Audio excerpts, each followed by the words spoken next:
الحمد للہ نحمده ونصلی علی رسوله الکریم اما بعد۔ تابعی قزعہ ابن یحییٰ وہ کہتے ہیں کہ میں نے صحابی رسول ابو سعید الخدری رضی اللہ تعالیٰ عنہ سے اللہ کے رسول صلی اللہ علیہ وسلم کے نماز کے بارے میں پوچھا کہ آپ کیسے نماز ادا کرتے تھے، آپ کے نماز کی کیفیت کیا تھی، آپ قرات کیسے کرتے تھے، مختصر پڑھتے تھے یا لمبی پڑھتے تھے، یہ سارے سوالات کیا میں نے۔ تو کہتے ہیں کہ آپ نے مجھے جواب دیا لیس لک فی ذلک خیر، اس کے اندر آپ کے لیے کوئی بھلائی نہیں ہے، کوئی خیر نہیں ہے۔ ان کے کہنے کا مقصود یہ تھا کہ اگر یہ سوال تم عمل کے لیے کر رہے ہو تب تو ٹھیک ہے، لیکن جان لینے کے بعد اگر عمل نہیں کرو گے تو یہی علم تمہارے لیے تمہارے خلاف حجت بن جائے گا، اور عمل کرو گے تو تمہارے حق میں یہ بہتر ہوگا اور اجر ملے گا۔ لہٰذا اگر عمل کے لیے سوال کر رہے ہو تب تو ٹھیک ہے، اور اگر یوں ہی سوال کر رہے ہو تو یہ تمہارے خلاف حجت بن سکتا ہے۔ تو کہتے ہیں کہ میں نے کہا کہ آپ بیان کیجئے، اللہ آپ پر رحم کرے، بیان کیجئے کیسے رسول اکرم صلی اللہ علیہ وسلم نماز ادا کرتے تھے۔ یعنی میں عمل کے لیے پوچھ رہا ہوں تاکہ میں خود سیکھ جاؤں اور دوسروں کو سکھا دوں۔ تو صحابی رسول ابو سعید الخدری کہتے ہیں کہ کانت الصلاۃ تقام لرسول اللہ صلی اللہ علیہ وسلم الظہر، کہ میں ایک وقت کا واقعہ بیان کرتا ہوں کہ ظہر کی نماز کے لیے اذان دی گئی اور اس کے بعد اقامت کہی گئی اور آپ صلی اللہ علیہ وسلم نماز پڑھانے کے لیے کھڑے ہو گئے۔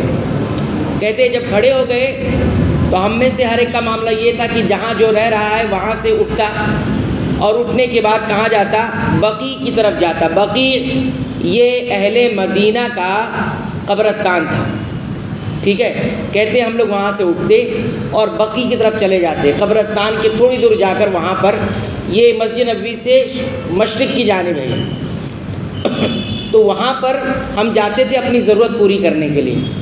یعنی کسی کو اگر استنجا وغیرہ کی ضرورت ہے وہاں چلے جاتے، اتنی دور جانے کے بعد اپنی قضائے حاجت پوری کرتے، جس کو پانی سے استنجا کرنا ہوتا پانی سے استنجا یا مٹی وغیرہ سے تو وہ کر لیتا۔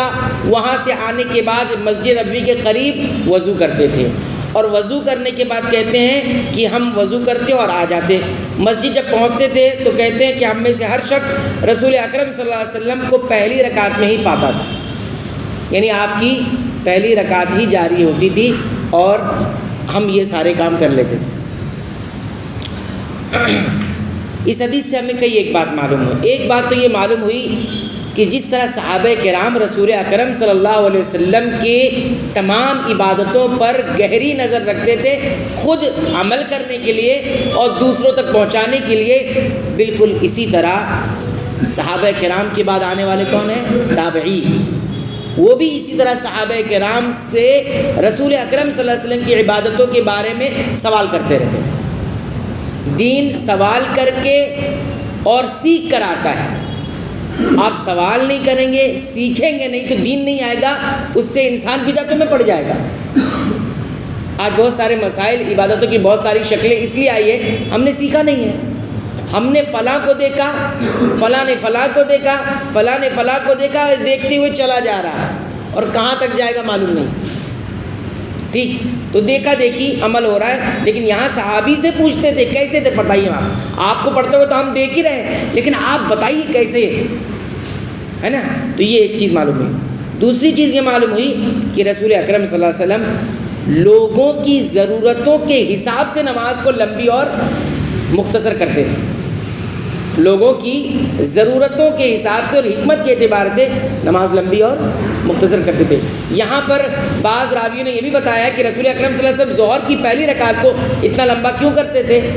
اس لیے کرتے تھے کہ جو مقتدی ہے پڑھنے والے وہ اپنی ضرورت سے فارغ ہونے کے بعد پہلی رکعت پا جائیں، پہلی رکعت ان کو مل جائے، ان کا جو ہے صلاۃ کے ساتھ جو ان کا تعلق ہے وہ مضبوط رہے۔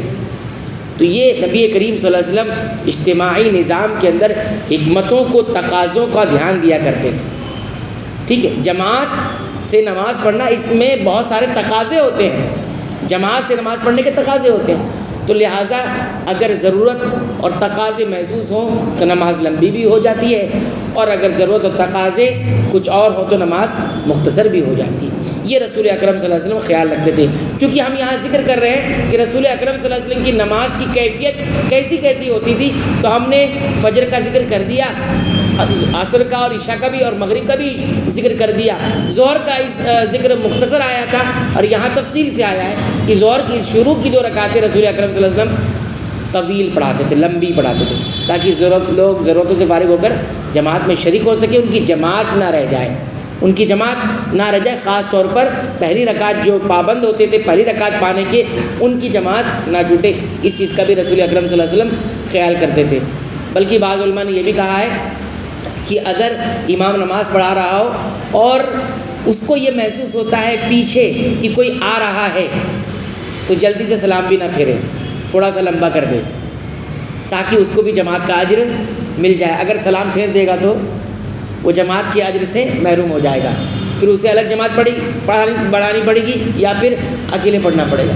تو یہ اسی حدیث سے علماء نے ذکر کیا ہے کہ تھوڑا لمبا پڑھائے تاکہ سب لوگ جماعت میں شریک ہو جائے اور ان کو جماعت کا اجر مل جائے۔ اس لیے بھی نمازیں کبھی کبھی طویل اور لمبی ہو جایا کرتی ہیں، اس میں اور کوئی مقصد نہیں ہوتا ہے۔